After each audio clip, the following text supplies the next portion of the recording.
Alright, apparently going through these childhood written books is not an original idea, so sorry, I guess, but I'm doing it anyway.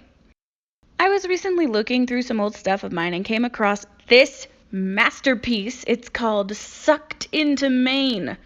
Sucked into Maine, that's what I called it. And trust me, one of those words describes this book well. So, in 5th grade, we were each assigned a state in the U.S. to write a story about.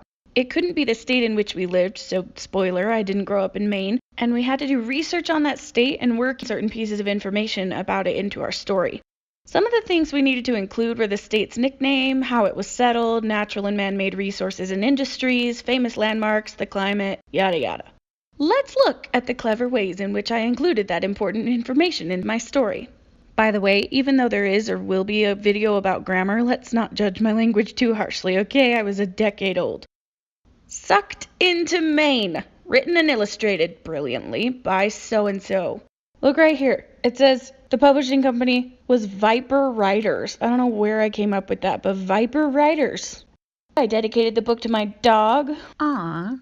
Right off, as you can see, my art has come a long way since 5th grade. Here we go. My name is Britany, and I live in Alaska. It gets cold, and I like the cold. Also in Alaska, there is a cool-looking light in the sky at night. One day, I brought my best friend Jade over. First, we played Pokemon, a Nintendo game.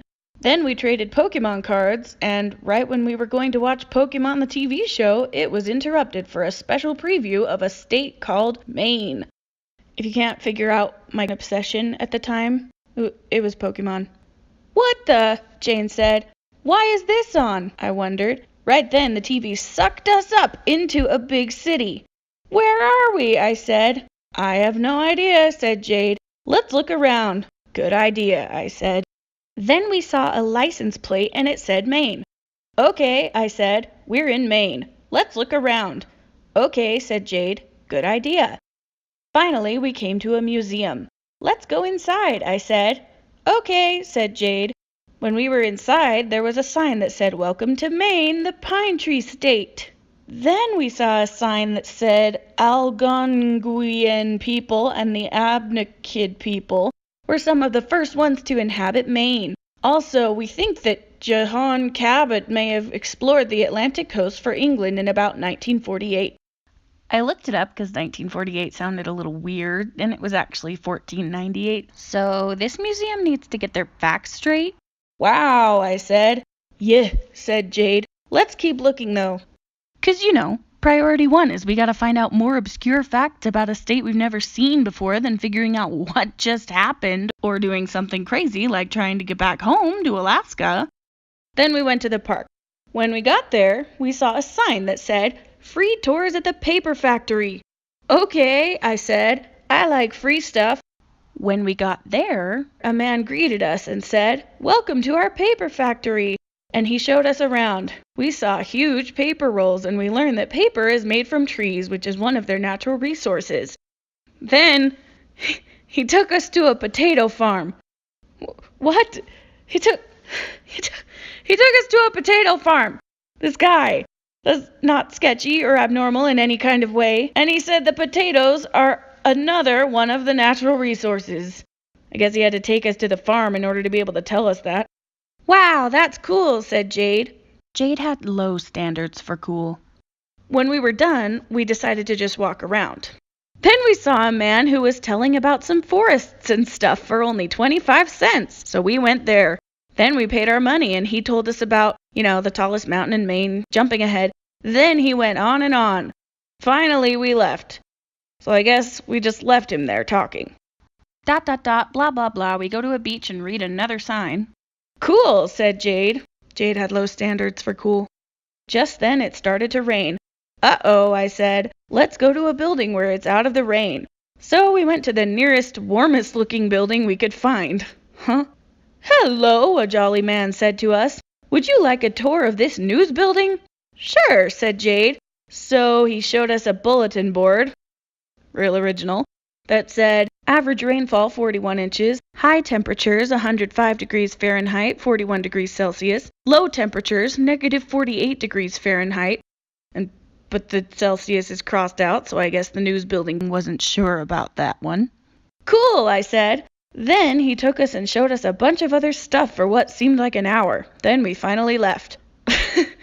On our way out, we saw a sign that said, "How do you think Maine got its name?" Answer, Maine stands for mainland, so we named it Maine.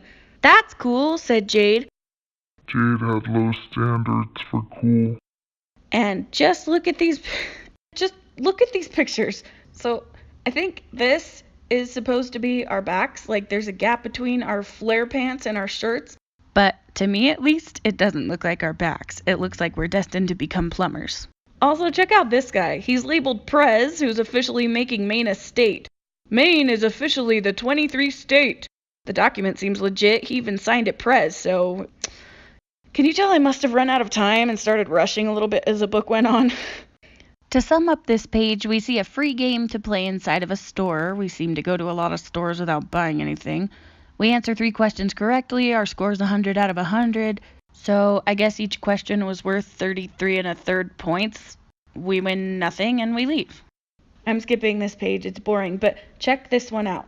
This page is the brilliance of this story.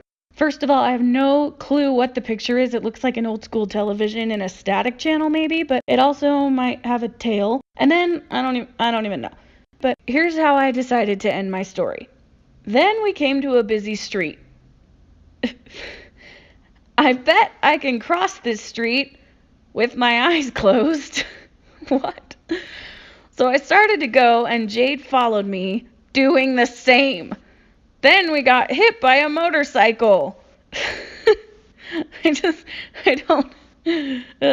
Moving on.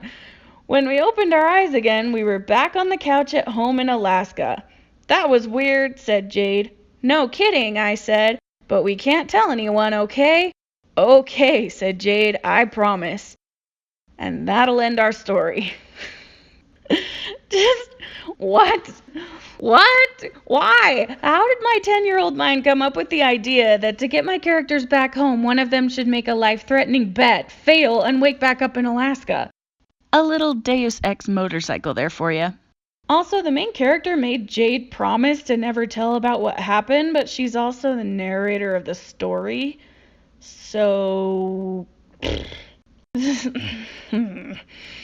Anyway, I would like to apologize to the state of Maine for the very existence of this book. I'm sorry. I gotta say, though, I actually teach 5th grade now. Things have really come full circle, and I have never been more tempted to perpetuate a childhood assignment into the next generation. So, nice chatting, but I need to go make a rubric. See ya!